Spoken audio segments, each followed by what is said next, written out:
The best way to answer that is that I think we're going to be forced into it. I don't think the timeline is that, and let's separate that out a little bit.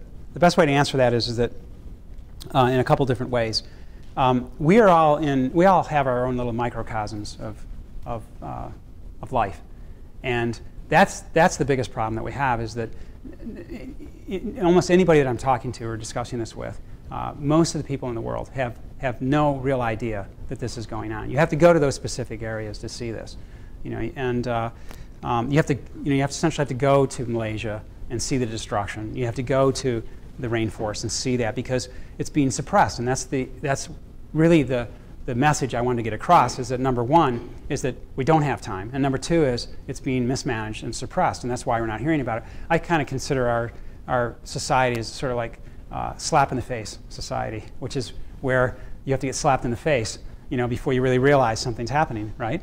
Essentially. And so I think that we will get to the point where, and I've written about this in my book, where there'll have to be legislators or policymakers will have a pile of things on their desk related to some of these very intrinsic, some of the things that are so supportive from natural resources, whether it's water, land, or air. The very basics of our survival are going to be sitting in front of them.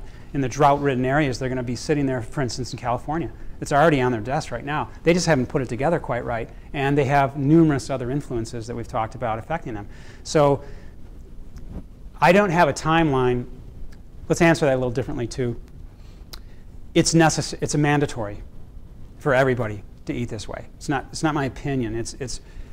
We're running out of resources, and we have this. If you look at the equation, what we're doing is we're growing animals, okay, instead of growing food, and we need to take the middle part of the equation out of it, and I think that sustainability is going to be. That's why I'm trying to make that word at the core of what we're talking about, because our current eating habits won't be able to be sustained. We're exceeding the amount of resources we have. So Einstein predicted that.